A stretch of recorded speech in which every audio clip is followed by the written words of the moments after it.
எத்தனை வாட்டி பிரியாணி பண்ணாலும் பிரியாணி பர்ஃபெக்டாக வர மாட்டேங்குதா? அப்போ இந்த ரெசிபியை ட்ரை பண்ணி பாருங்கள்.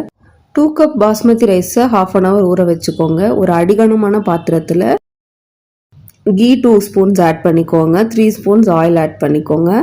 ஆயில் ஆட் பண்ணிவிட்டு நம்ம பிரியாணி ஸ்பைசஸ் எல்லாம் ஆட் பண்ணிக்கோங்க. பிரியாணி ஸ்பைசஸ் பொரிஞ்சதும் 2 ஆனியன்ஸ் கட் பண்ணி வச்சுருக்கேன், அதையும் ஆட் பண்ணிவிட்டு நல்லா கோல்டன் ப்ரௌன் ஆகிற வரைக்கும் ஃப்ரை பண்ணிக்கோங்க. ஃப்ரை பண்ணதும் 2 ஸ்பூன் இஞ்சி பூண்டு பேஸ்ட் போட்டுக்கோங்க. இப்போது ஒரு கைப்பொடி புதினா, ஒரு கைப்பொடி கொத்தமல்லி ஆட் பண்ணிக்கோங்க.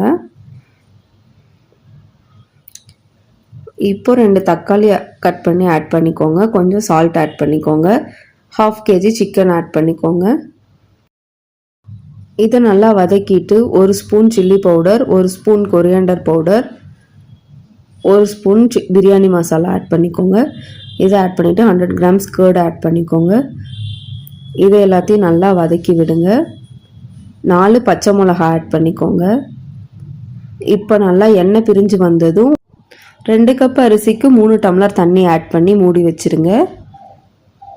1/2 லெமன் புழிஞ்சுக்கோங்க. தண்ணி நல்லா கொதித்ததும் நம்ம ஊற வச்ச அரிசி ஆட் பண்ணிக்கோங்க. அரிசி ஆட் பண்ணிவிட்டு அரிசி உடையாமல் கிளறி விட்டுட்டு மூடி வச்சுருங்க.